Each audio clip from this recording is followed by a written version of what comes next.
నగరంలో రోడ్లను ఆక్రమించి నిబంధనలకు విరుద్ధంగా చేపట్టే అక్రమ నిర్మాణాలను ఎట్టి పరిస్థితుల్లోనూ సహించేది లేదని కాకినాడ నగరపాలక సంస్థ కమిషనర్ ఎన్వివి సత్యనారాయణ స్పష్టం చేశారు. బుధవారం 4వ డివిజన్లోని ఎండోమెంట్ కాలనీ 100 బిల్డింగ్స్ ప్రాంతాల్లో పర్యటించిన ఆయన స్థానిక సమస్యలను పరిశీలించారు. 100 బిల్డింగ్స్ లో రోడ్డును ఆక్రమిస్తూ నిర్మాణం చేపడుతున్న విషయాన్ని గుర్తించిన కమిషనర్ వెంటనే టౌన్ ప్లానింగ్ అధికారులతో మాట్లాడి అక్రమ నిర్మాణాన్ని తొలగించడంతో పాటు నిబంధనల మేరకు జరిమానా విధించాలని ఆదేశించారు. అలాగే కోకిల సెంటర్ నుంచి 100 బిల్డింగ్స్ మీదుగా ప్రవహించే డ్రైనేజీ సమస్యను పరిశీలించి ఎత్తు పల్లాల కారణంగా నిలిచిపోతున్న మురుగునీటికి శాశ్వత పరిష్కారం చూపేందుకు ఇంజనీరింగ్ అధికారులతో ప్రణాళిక రూపొందించాలని సూచించారు. ఈ ప్రాంతంలో ఇబ్బందికరంగా ఉన్న చెట్టును విద్యుత్ శాఖతో సమన్వయంతో తొలగించేందుకు చర్యలు తీసుకుంటామని తెలిపారు. త్రాగునీరు, వీధి దీపాలు, ఇంటింటి చెత్త సేకరణ తదితర అంశాలను కూడా పరిశీలించారు. కోకిల సెంటర్ నుంచి రైల్వే బ్రిడ్జ్ వైపు రహదారిలో డీసిల్టేషన్ పనులపై స్థానికులు చేసిన విజ్ఞప్తిపై ఇంజనీరింగ్ ఎస్సీతో మాట్లాడి చర్యలు తీసుకుంటామని హామీ ఇచ్చారు. ఈ కార్యక్రమంలో హెల్త్ ఆఫీసర్ డాక్టర్ పృథ్వీచరణ్, డిఈలు లక్ష్మీనారాయణ, ఫణీంద్ర, ప్రవీణ్ చంద్ర, రత్నమాల, శానిటేషన్ సూపర్వైజర్ నాయుడు, కూటమి నాయకులు తదితరులు పాల్గొన్నారు. 100 బిల్డింగ్ సెంటర్కి రావడం జరిగింది. 100 బిల్డింగ్ సెంటర్లో అదేవిధంగా ఎండోమెంట్ కాలనీ మనం విజిట్ చేయడం జరిగింది.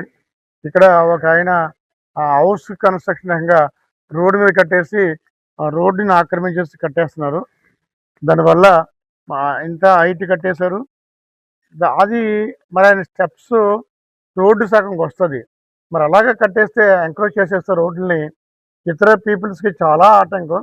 కాబట్టి ఇప్పుడు టౌన్ ప్లాన్తో చెప్పాము, అది ఏదైతే ఉందో తీసేసి ఫైన్ వేయమని చెప్పాము. దయించి మీరు కన్స్ట్రక్షన్ చేసుకున్నప్పుడు కొంచెం కూడా ఆలోచించకుండా మరీ రోడ్డు మధ్యలో కట్టేస్తే ఆ వీధిలో వెళ్ళగలుగుతారు ప్రజలు. దయించి అట్లాగే కన్స్ట్రక్షన్ చేయొద్దని మీ అందరినీ రిక్వెస్ట్ చేస్తున్నాం. ఆయనకి ఫైన్ కొంచెం ఇంపోజ్ చేయమని మనకి చేస్తున్నాం. అదేవిధంగా ఈ కోకిల సెంటర్ సంబంధించి ఆ డ్రైన్ వాటర్ ఇలాగ ఎండోమెంట్ కాలనీ నుంచి వెళ్ళిపోతుంది. అదే 100 బిల్డింగ్ సెంటర్ నుంచి వస్తుంది. అట్లా కాకుండా ఒకసారి అది స్టడీ చేసి గతంలో ఏ విధంగా ఉందో చూసి ఆ విధంగా మనం చర్య తీసుకోవడానికి ప్లాన్ చేస్తున్నాము. ఇది ఇక్కడ తర్వాత ఒక ఆయన ట్రీ ఇంటికి వచ్చేస్తుందని మనకి చెప్పారు. ఆ ట్రీస్ కూడా ఎలక్ట్రికల్ డిపార్ట్మెంట్తో కోఆర్డినేట్ చేసుకొని మనం చేయవలసి వస్తుంది. యాక్చువల్గా electrical department has to do that work. మనం వారికి సహాయం చేస్తాం. చూసి మనం ఆ ట్రీని కూడా రిమూవ్ చేయడం చూస్తాం. ఇక ఈ సీట్ చూసినట్టయితే డ్రైనేజ్ అని కూడా ఒక అంటే లేవులు ఒక చోట హైట్ ఒక చోట లో లేంగ్ ఉండటం వల్ల ప్యారలర్గా ఉంది, అంటే ఈవెన్గా ఉంది.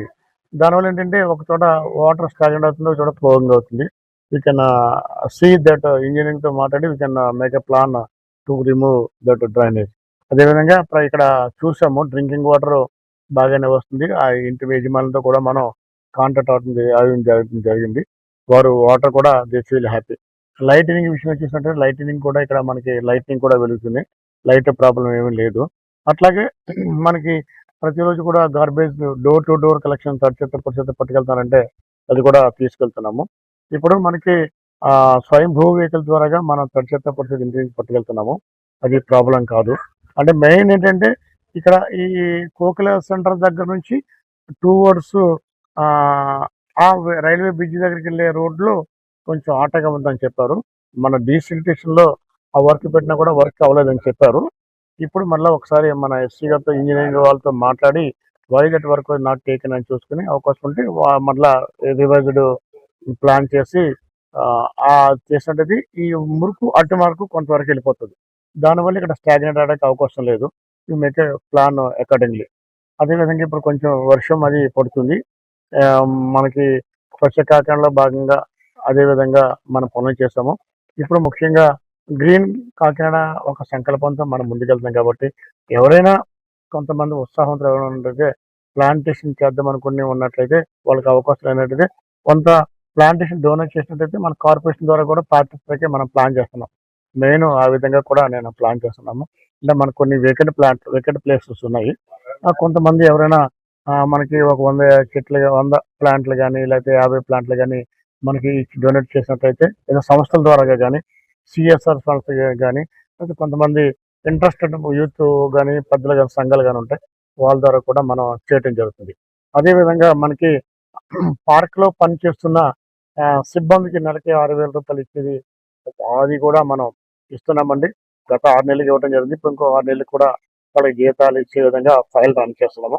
అది కూడా వారు అందులోనే వాళ్ళకి ఆ జీతాలు ఇచ్చే ప్రక్రియ చేపడతామని ఇందు మూలంగా తెలియజేసుకుంటున్నానండి.